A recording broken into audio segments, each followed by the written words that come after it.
Star Wars Outlaws, another Star Wars product that is already hated before launch, looks amazing and costs us about 2 kidneys.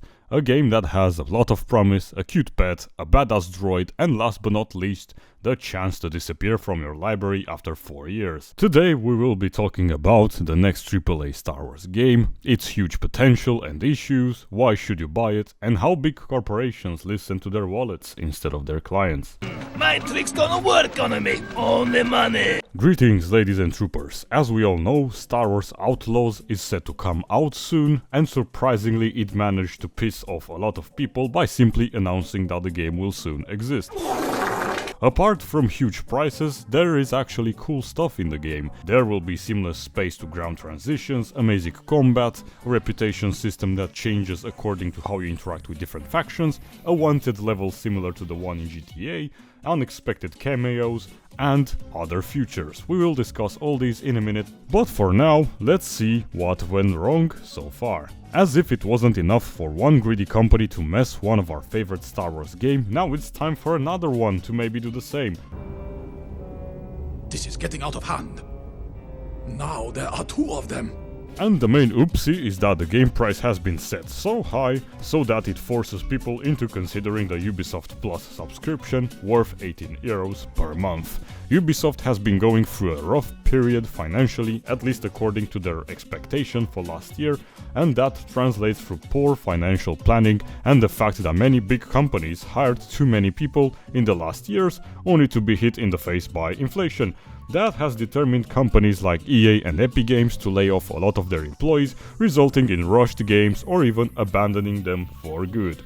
Ubisoft approached a different tactic. They decided it's time you either make a loan at the bank or never own their product again, which still might not guarantee you keeping the game, as a couple of months ago, the Ubisoft title The Crew disappeared from people's libraries as servers were shut down. So anyway, essentially you pay the 18 euro subscription, finish the game, stop the subscription, then lose the game and probably gain progress for good as well.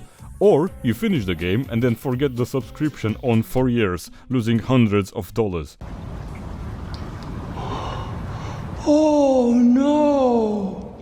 Oh no! But do not worry, you can still consider the 3 other payment options. Number 1, the 1-day starvation pack, providing you with the actual game, 1 cosmetic for your bike and 1 for your ship for only 17 bloody euros. Number 2, the maybe don't pay bills this month package, including the standard pack, only 3 days early access, which is even ridiculous for content creators and pointless for others, and for the first time in the history of single player gaming, a bloody season pass which allows you to access a few missions and extra skins at the cost of 110 euros. Now, this is another talking point that got people pissed and made them avoid pre-ordering. You'd have to pay extra for content that's meant to already be in the game. That is, game missions and actual gameplay. Skins can be extra, we don't mind that, but I mean, we don't even know if the game is worth all this money.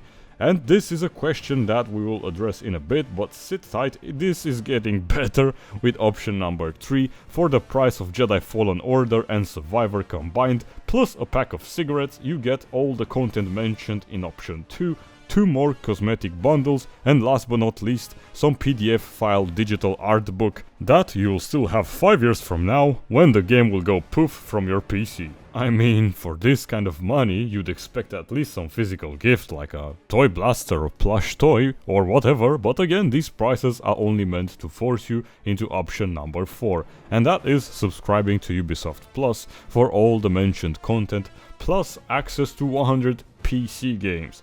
Attention, it says PC games, it doesn't say anything about console players, because you know they are rich enough and can't afford the other packages. So yeah, that is one big oopsie, but let's move on to the actual game. Ubisoft has just released more game footage for a couple of their future games, including Outlaws, and to be honest, the game looks pretty sick. You get to interact with a lot of stuff, including stores, gambling games, upgrade shops, pick missions from random Imperial and bounty hunters, space fights look great, and you get to choose if you are to interfere in certain conflicts, which will also influence your reputation with different factions. You can play stealth or go in guns blazing, the combat looks alright, and we got to see some cool blaster stances as well. As far as I know, the people who got to test the demos said that the game is incredibly fluid, no glitches or annoying stuff so far, you get to explore freely, and by that I mean you fly to a planet and get to pick one from 3 or 4 locations that you can visit and then wander around. Missions seemed pretty linear, but in my opinion that is okay considering this is the first open world Star Wars game of this scale. Combat looks cool, as I said, although it seems a bit easy, but that's just a personal preference as I like to play very spicy and challenging games. And speaking of challenges, all we know of the game's wanted level is that there are 6 wanted levels, each one getting more difficult. As you progress through these, the Empire will send stormtroopers, ATSTs, and even death troopers at you. It will definitely be interesting to play from a bounty hunter's perspective with no Jedi powers to make things easy. Honestly, the whole concept of the game feels great so far. The potential cameos we could get in this time period are huge, and we'll come back to that in a minute. But first, a few other complaints I have seen online are addressing the main character. Here you play as Kay Vess, a new female character, scoundrel and bounty hunter, accompanied by her pet Nix, which somehow is voiced by D. Bradley Baker, the legendary voice behind our favorite clone troopers. Seeing how much success pairs like Mando Grogu and Cal Kestis BD-1 had, we will again be treated with a similar duo, this time also accompanied by a BX series commando droid named ND5, which took the spotlight and looks badass. So, the main issue people had with Kay Vess was the fact that she didn't look as well as her voice actress, which to be honest is the least of our problems here, and I for one agree with fresh and new characters in the Star Wars universe considering how huge the galaxy is. And it doesn't really matter how the character looks or if she is a female, as long as it has interesting backstory and character development.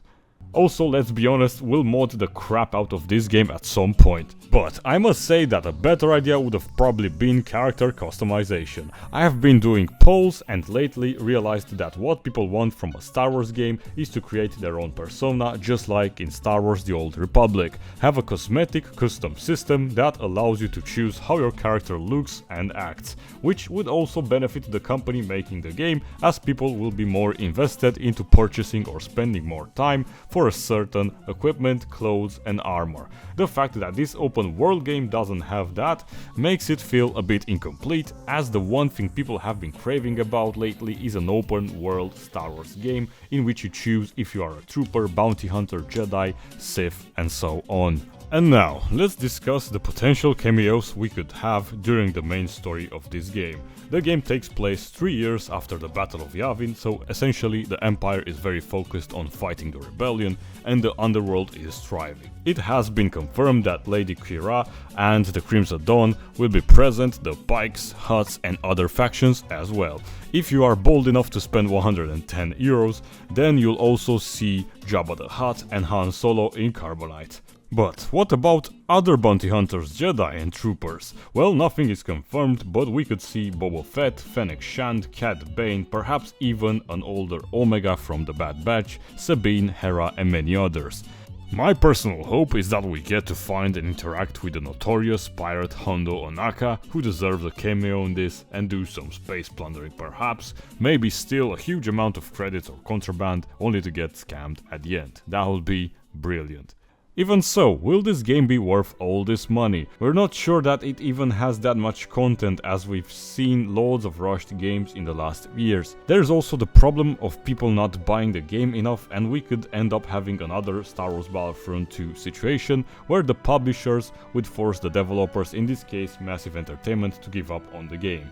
Also, there is the question of Ubisoft wanting to add on top of the game's price purchasable content inside the game, which they will definitely do.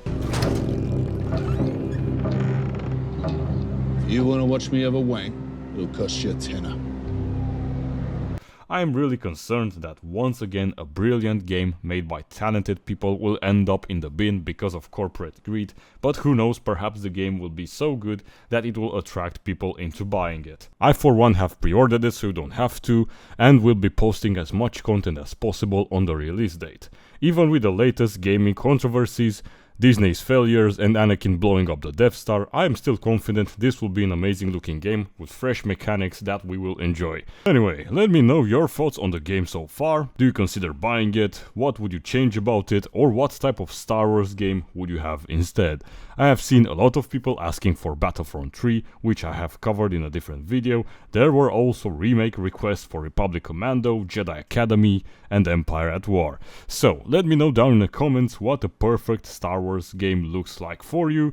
If you stayed so far, thank you so much for being awesome. Maybe consider being more awesome by force pushing the subscribe button. We will be focusing more Star Wars gaming content in the future.